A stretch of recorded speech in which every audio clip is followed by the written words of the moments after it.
Bom dia, pessoal, tudo bem? Espero que estejam todos bem dentro das suas casas, guardando-se o corpinho de vocês dessa quarentena, né? Não ficar brincando na rua, hein, meninos? E o prof tá com muita saudade de vocês, tá? Não vejo a hora, tenho saudade da bagunça de vocês, pra vocês terem uma ideia. Eu não vejo a hora de revê-los, tá? Mas enquanto a gente tá impossibilitado, ficamos por aqui mesmo, né? A gente vai passando os conteúdos. Preste atenção, gente, levem a sério, porque isso é aula dada, é conteúdo dado, tá? Não é presencial, mas temos essa tecnologia para passar para vocês. Então vamos lá, pessoal, vamos começar o conteúdo, vou tentar ser mais sucinta possível, tá?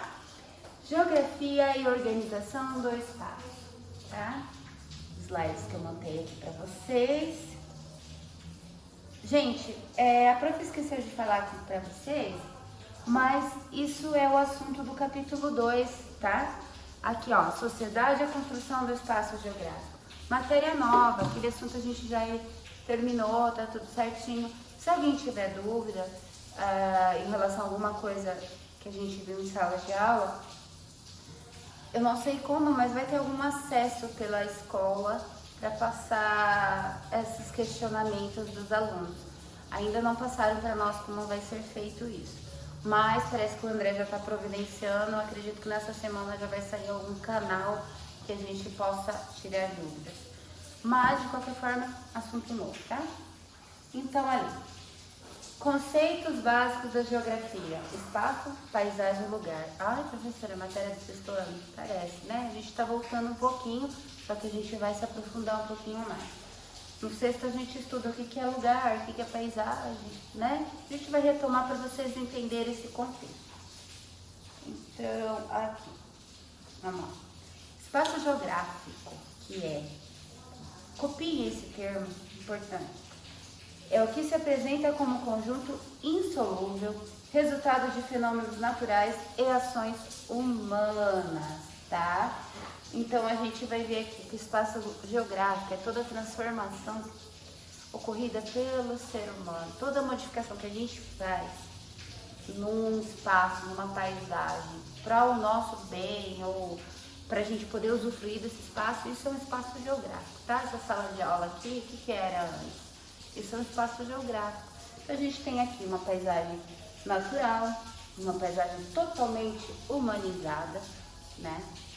Foi totalmente modificada, cheio de prédios. Então, o espaço geográfico é quando a gente usa esse meio e transporta. Mais uns termos aqui, vamos ver, para passar. E tá aí nas imagens, né? Eu acho que agora foi.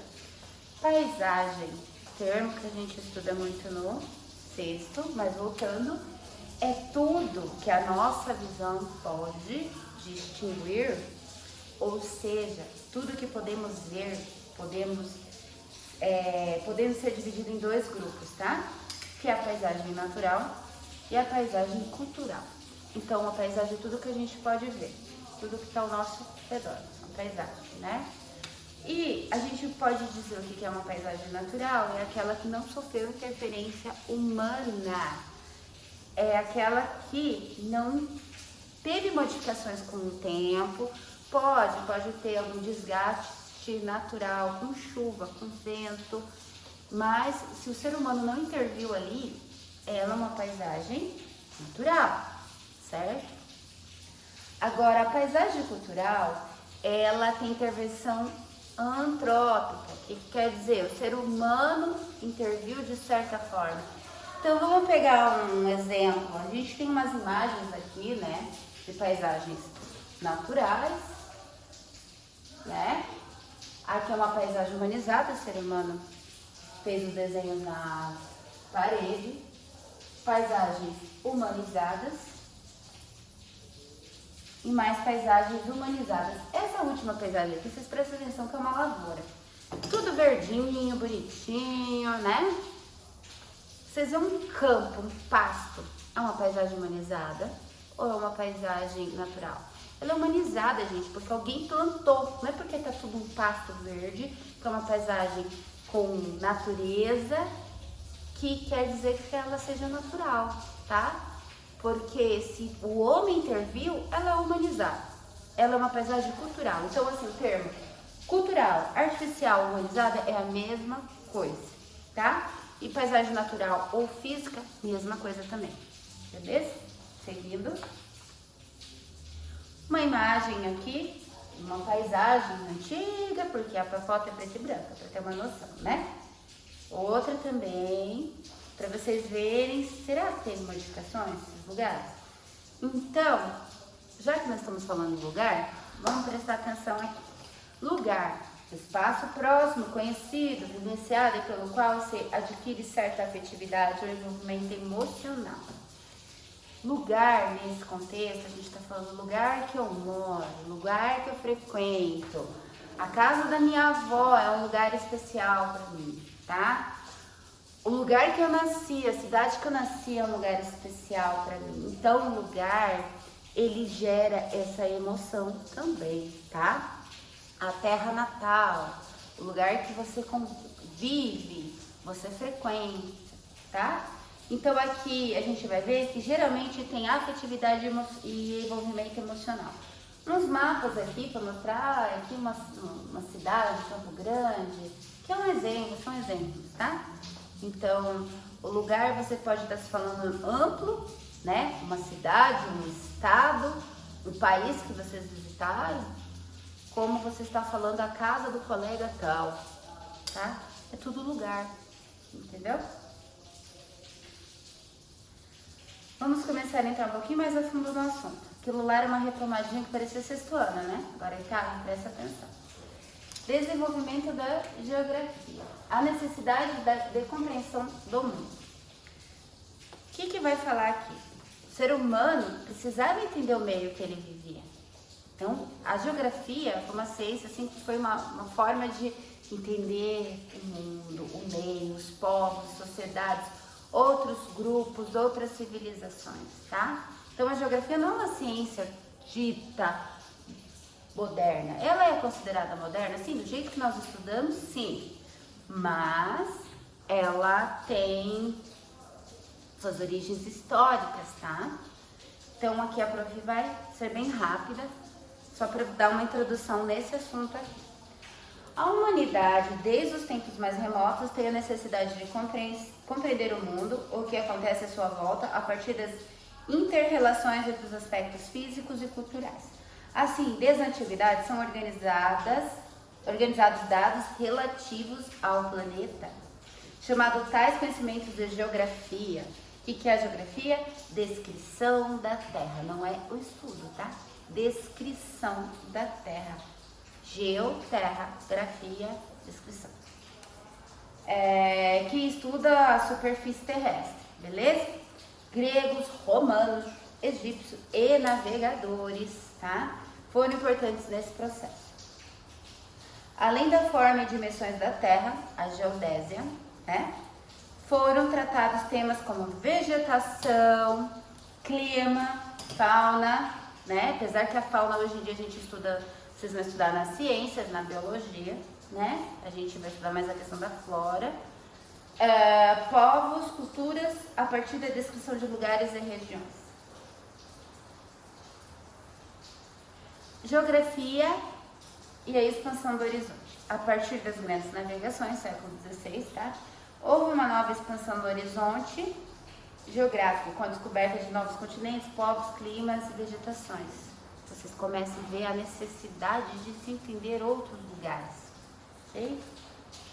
Século XVI, quando a gente tem aquele processo que a gente começa, que os europeus descobriram a América, tá? Só para vocês darem uma lembradinha disso. No século XVIII, o horizonte geográfico expandiu-se ainda mais com a efetiva colonização de áreas como Austrália, Sibéria e Nova Zelândia. O que quer dizer? Que nós tivemos mais tecnologias e conhecimentos de outras regiões e se expandiu, por exemplo, a Austrália e Nova Zelândia, assunto que vocês vão estudar no próximo ano, mas por que está citado aqui? Porque a gente chama de novíssimo mundo, tá? São continentes que foram colonizados por último, né? quando o ser humano começou a ter mais domínio das ciências, da navegação, tá? E entendendo melhor certas regiões para se colonizar, por exemplo, a Sibéria, que é uma região extremamente gelada. Isso aqui é só uma introdução, passando mais uma vez umas imagens de sociedades antigas aqui. Se eu não me engano, isso aqui são os maias, tá? Então, preocupação a mais. Tendências geográficas. Até então, a geografia apresentava duas grandes tendências.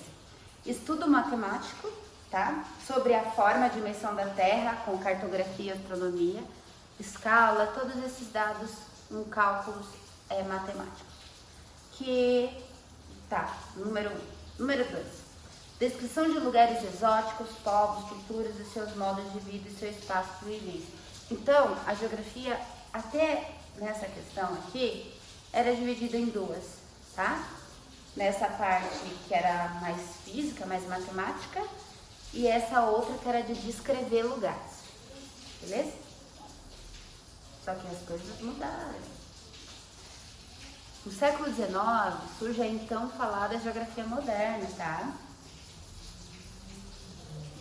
Essa escola, essa geografia moderna, teve duas correntes filosóficas bem interessantes. É interessante vocês entenderem esse contexto. Não precisa ir a fundo, que isso aqui no ensino médio vocês vão aprender bem melhor. O determinismo geográfico, que é uma escola alemã, e o possibilismo, que é a escola francesa, tá? Uma batia de frente suas ideias com a outra. Por quê? O determinismo coloca o homem como fruto do meio que vive, mais ou menos capaz, desenvolvido e inteligente, influenciado por fatores como clima, dentre outros, desenvolve os conceitos de território e de espaço vital. O que quer dizer? O determinismo, essa escola alemã, falava o quê? Que o ser humano, se ele nascia dentro de uma favela, ele ia ser, não sei se eu posso usar esse termo favelado, ele ia ser uma pessoa sempre com aquelas características dali, porque o lugar que ele nasceu determinou quem ele era, certo? Esse é o determinismo. O cara nasceu rico, é filho do empresário, então ele vai ser um empresário, porque ele foi determinado, ele nasceu nessa questão, o meio define o que ele vai ser. Essa é a escola determinista, tá? O possibilismo já contrapõe isso. Contrapõe as ideias deterministas, admite o homem como ser cultural, técnico, que tem possibilidade de modificar espaço e o meio que vive, segundo sua capacidade científica e tecnológica. Quer dizer, então, a escola francesa disse não. O homem que muda o meio, certo? Então, ele vai modificar o meio dele. O determinismo fala que o meio vai moldar o ser humano e o possibilismo vai dizer que o ser humano vai mudar o meio, tá? A partir dessas duas escolas, começam a surgir as novas tendências geográficas. Aí eu vou passar para vocês essa aqui, que é a geografia de um famoso geógrafo brasileiro, que é o Milton Santos, tá? Ele, para a geografia nacional, ele é um ícone. Então, a geografia crítica ou marxista, que tem entre seus principais teóricos o brasileiro Milton Santos, faz severas críticas à geografia tradicional, tá? Aquela lá do que eu falei do 1 e 2, tá? Tradicional descritiva, decorativa e que serve para dissimular a realidade, escondendo fenômenos importantes que deixam de ser estudados.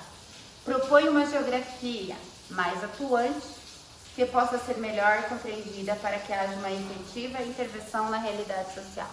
Então, é aquela geografia crítica, com estatísticas, para a gente tentar achar soluções para problemas, tá? Na sociedade. A bandeirinha do Brasil, faltou uma coisa. Lá. E aqui, gente, é um quadro para a gente finalizar a aula, tá? A geografia, certo? Dentro da geografia a gente vai ter o estudo do que? O espaço, né? E no espaço geográfico, a gente pode estudar dentro o meio natural, o meio político, tá? As divisões de fronteiras e etc. O meio cultural, social, econômico e ideológico, tá? Então, entre o espaço geográfico e o conhecimento geográfico, você observa, faz a sua análise e você entende. Essa é a ideia, tá? Gente, espero que vocês tenham entendido. Isso é uma introdução do assunto novo que a prof vai passar. A prof preparou com muito carinho. E agora vão as tarefas, tá? No caderno, defina o que é espaço geográfico, tá? Eu não perguntei, não pedi para vocês, mas eu fiquei pensando. Vocês poderiam também copiar aquela parte das duas escolas, a francesa e a alemã, que eu acabei passando. Vou passar aqui rapidinho para vocês. Aqui, ó. Aqui que é a geografia moderna, se vocês puderem copiar esse conteúdo, tá? Seria interessante. E a tarefa aqui, ó.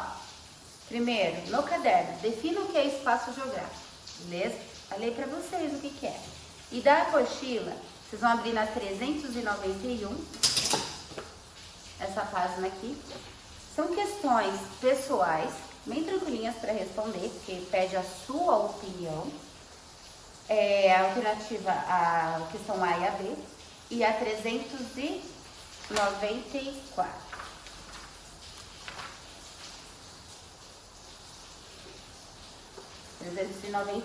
Vocês vão fazer também, tá? É uma questãozinha que tem aqui embaixo, vocês respondam no caderno, porque eu acho que não vai ter espaço aqui. Então, pessoal, uma ótima semana para vocês, bons estudos, fiquem com Deus, fiquem nas suas casas, se cuidem e até a próxima, tá? Um beijão, tchau!